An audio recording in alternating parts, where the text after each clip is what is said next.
Gentlemen, welcome. This whole programming is about innovation, and it's an opportunity for me to talk to successful entrepreneurs so that those who are coming behind you can learn from what you did successfully and perhaps avoid pitfalls. Because that's what we're trying to do with each other, is make sure that the next generation has a great kickoff. You've been wildly successful here, so let's learn a little bit about what this is all and how it works. What is Jet Token? So we're a charter and membership program based in the Western U.S.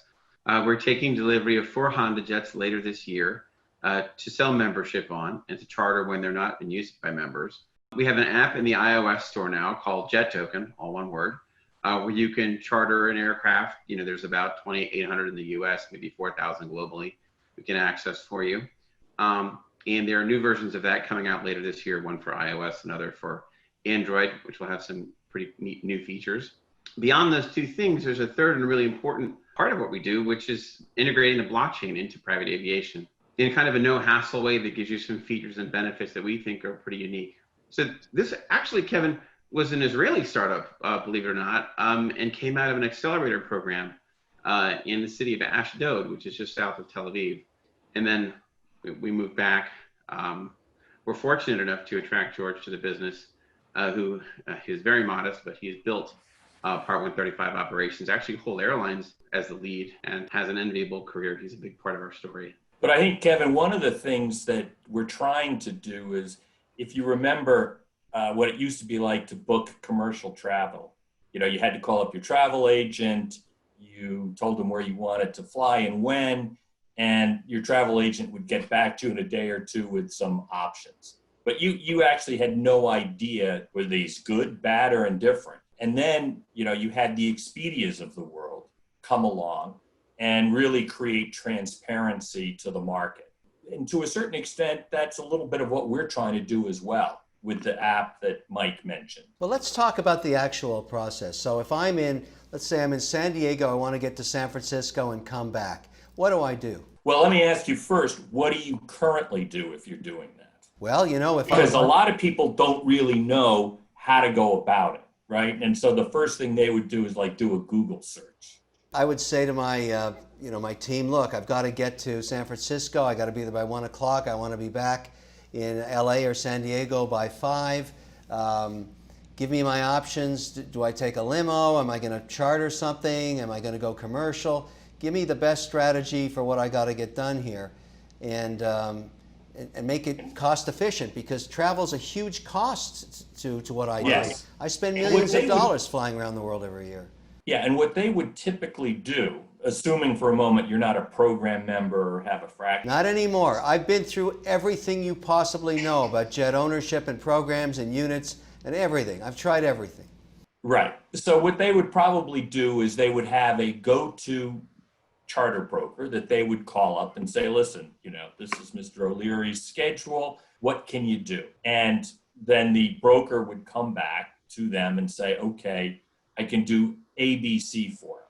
Now, with the app, instead of them going to the broker, they would be able to, in the app, put in where and when that you want to fly. There would be a number of alternatives that would show up. They would click on one, it would then come to us, and we would then process that for them. Does that give me the other options that are commercial? In other words, I don't use the Honda, or I do use the Honda, or I use the Honda for part of the trip. How is it figuring out the best option for me, the app? Well, the app, at least, again, the Honda Jets are primarily for our program members and owners. They are then offered for ad hoc charter. So they would appear in the app, and your PA would look at it, at what's being offered, and say, okay, well, the Honda Jet's at X, the Global's at Y. It's just Mr. O'Leary flying. He doesn't need the Global. Let's book him on the Honda Jet. It's half the price. The app gives me all that optionality? Yes. At the moment, the app gives you the ability to search a bunch of choices and pick them, and the Honda is not integrated yet. The next version has instant booking. It's in development right now. What George is talking about, the business logic that lets you trade off. And then the version that comes much later this year actually integrates commercial, so that if you're flying from, let's say, London to, and you want to get to Palm Springs, I think it was the example we give on the campaign page, you can take a heavy jet for about $110,000, or you can take a first class flight from London to New York, and then New York, let's say, So to LA. all of my options and their costs are listed in the app? It will be, yes, that's correct. That's a great idea. That's a very good idea. Optionality is what business travelers want. There's no question about it. And cost. I mean, travel, the romance for me has been gone for a long, long time. Now Join the crowd. Now I care about how much it costs and what's the most efficient way and how little time I have to spend doing it. That's a cost continuum for me because my time is extremely valuable. That's what I like about that idea, if you could integrate all of those options together. But you're primarily going to be West Coast at the beginning, right? That's what you're doing? Well, our aircraft, the Honda jets, are well suited for the West Coast, and that's where we're headquartered. So from an ownership and fractional interest standpoint, yes, you're right. But from a app optionality standpoint, no, we are worldwide. Okay, that's extremely interesting. Let's talk about how you financed your business to date and why we're talking about StartEngine as an option and a platform for you and what your success has been.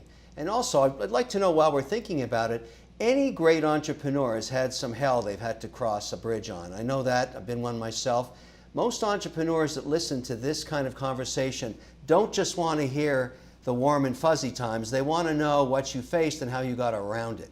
So let's start there. Let's start at the tough times. How did you get here? Well, so I'm a Wall Street guy by trade, and I think George certainly also. And I had just finished an LBO transaction and got outbid on it. And my wife had just had twins, and we were in Israel, and we had rented a little apartment by the sea. I was thinking, well, what next? Do we go back? Do we stay? This was November, December of 2017. And so I thought, well, the crypto boom is going on. Why don't I go take a look around town, what's going on, because it's a startup nation. And I found this really gifted technical guy. About a week later, we built what became, or what is, probably the most sophisticated ERC20 compatible Ethereum token around the world. But nobody cared. And then I realized, as I was standing on our patio, which overlooks Sedova Airport, right by the sea. So I was watching the private jets land, and I had a friend who was the head of sales for Embraer. And I called her and I said, I think we can do a round of financing for this in cryptocurrency and get jets for no cost of capital.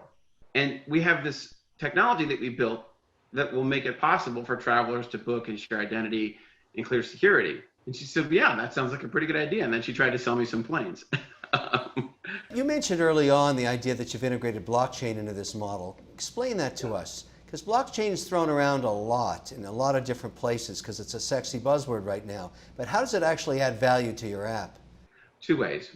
The first is that if you buy a jet card, let's say 25 or 50 hours, and you have unused time, you can resell it through the platform. You never touch the cryptocurrency user experience, which we think is a pretty arduous experience. So we've made it simple inside the app. So you have 5 hours left on your 25-hour card, you can go ahead and sell that through the platform. Right now, we can't let you sell it for a gain. That's something that we're working on with the SEC. Or will. The idea is you can get liquid again and put it as a credit to your account on your app and use it or cash it out or do whatever you wish with it? Cash it out. The problem, if you have a NetJet share, they'll give you liquidity in 90 days, as you know, but I don't know what that looks like in terms of the haircut you take. And good. I know what it looks like. Yeah. Been there, done that. Yeah. Exactly. The key to this, and I think what's interesting about it is if you can give liquidity, because people are trying to guesstimate how many hours they need. They're always trying to do that. Some overestimate, some underestimate. If the app has flexibility in that respect, that's a new feature that I like a lot. And also, this idea of giving me optionality to go commercial for a portion of the trip, which is what I'm hearing you say, and correct me if I'm wrong. You're right. And then go private if I have to get to some eclectic destination out west somewhere and save myself hours by not having to take the limo or take some commercial flight that I have to bounce to 3 different cities to get to. Like, you know, something like Amarillo, Texas. I have businesses there.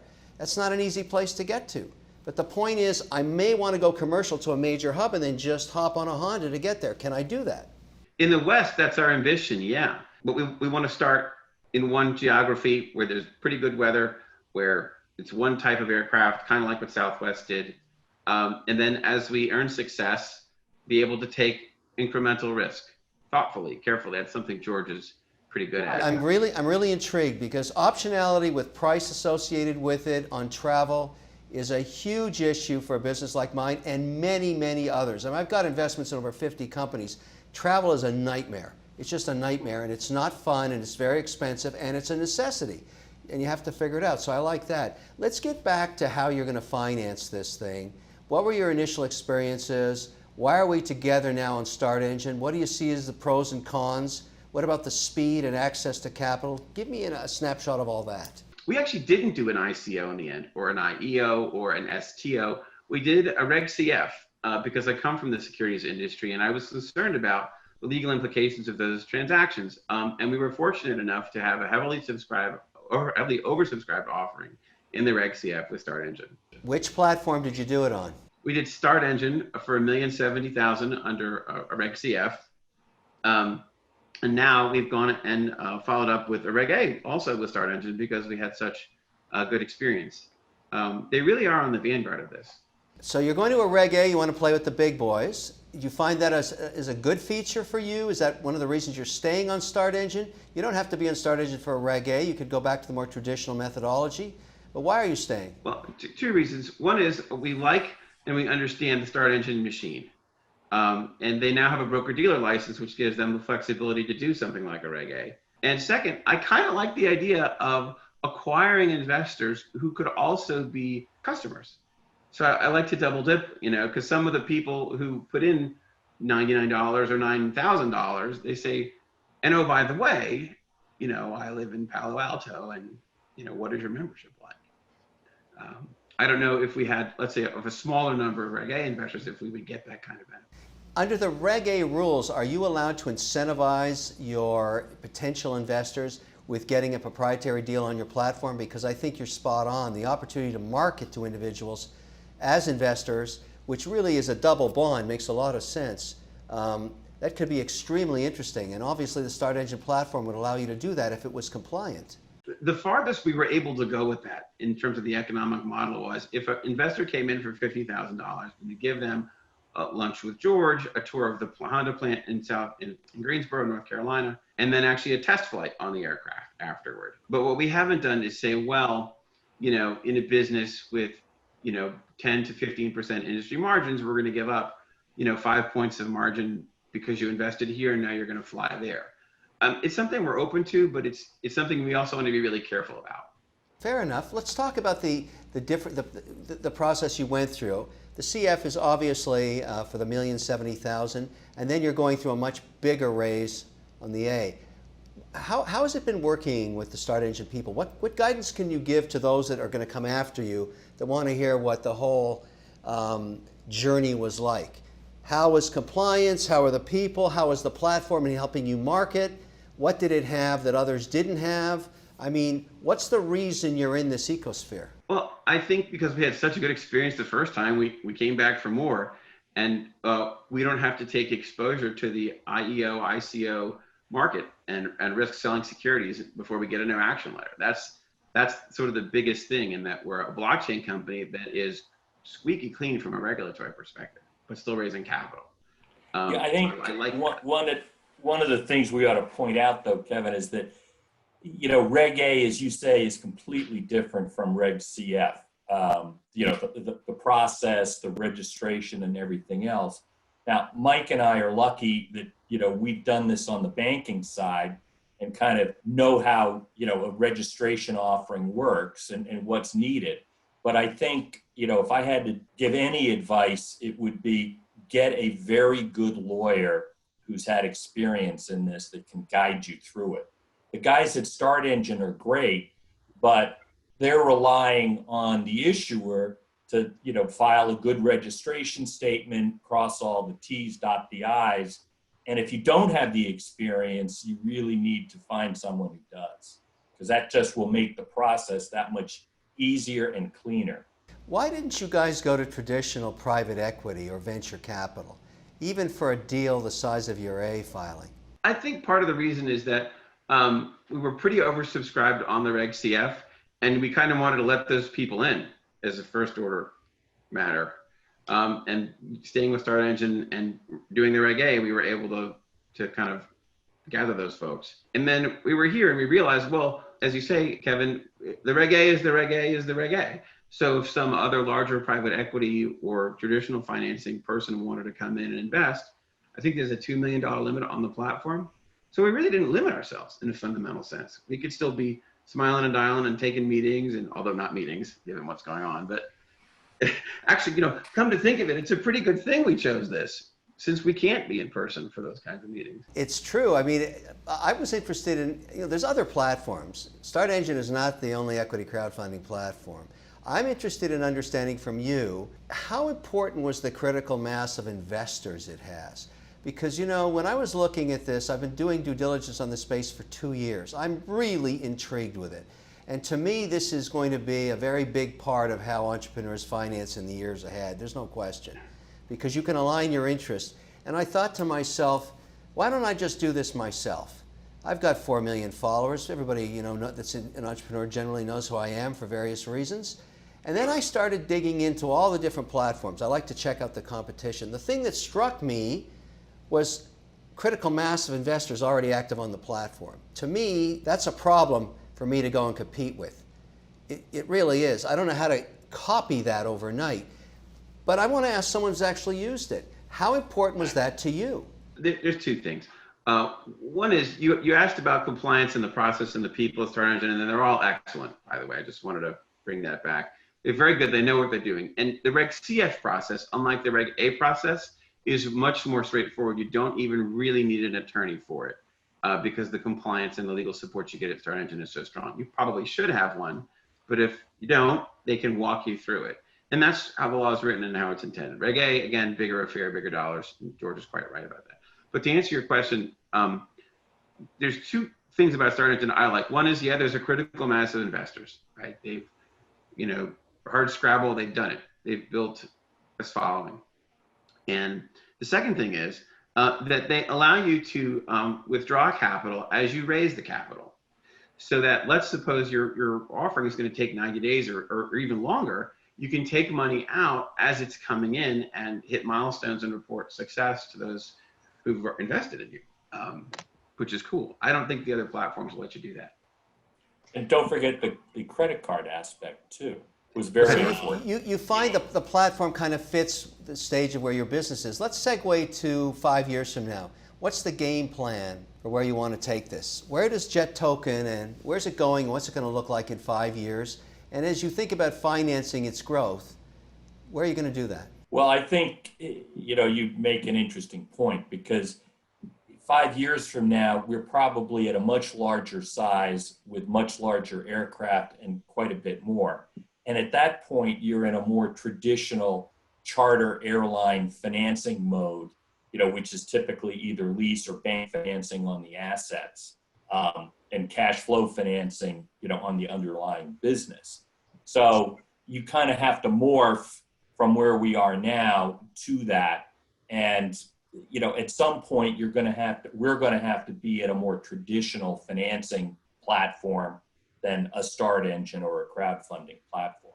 But for now, you're on StartEngine. So you think this A raise, how much do you anticipate you're going to get from it? What do you hope? What's your hope? Well, we're looking at 10 million, and that would be more than enough to finance and operate the 4 aircraft. At which point, once you've got a solid operation down, then it becomes much easier to finance. And as an example, I was at VistaJet at the very start when we only had 4 aircraft.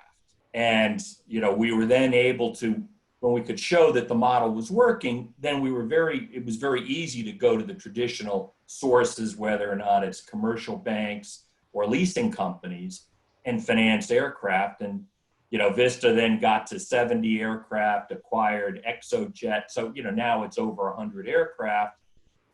since 2004, but it grew pretty substantially after its initial setup. Well, listen, guys, it's a really intriguing story. There's no question about it. A kind of a blend of technology with a traditional model that's been tried and proven with aircraft before. But, you know, if the app turns out the way you're telling me it's going to, you're going to find a lot of people are going to be interested in looking at the optionality versus price. That is the future of travel for small and large business, frankly. And by the way, I like the Honda as an option. Tell me before we leave, what's your partnership like with the Honda people? Very good. Actually, one of the first things I did when starting this business was I went down to Greensboro and I met with the Honda Jet people and Fujino-san in particular, the founder, who suffered long in the Honda organization to get this thing into the world. And it's really a remarkable achievement, just as a bureaucratic matter. But, you know, he liked what we were doing, and we have a very competitive deal. And then we also partnered with Gamma Aviation, which is runs the whole Wheels Up fleet. They're the largest open fleet of private jets in the U.S. after. It makes a lot of sense what he did with you, because the key to that aircraft is to showcase it, is to get people like me in it for a sub 2-hour flight and realize its comfort, convenience, and speed. I mean, that's really what you want, particularly when you're flying by yourself. You hate to burn cash on a heavy aircraft. It's such a waste of money. Right. Please don't fly the G550 for 1 hour. You know? It's a great look. Congratulations, very interesting business. I think the story is compelling, and I wish you the best of luck. You guys sound like you're accomplished entrepreneurs. Take care, my friends. Thanks. Thanks, Kevin. We appreciate it.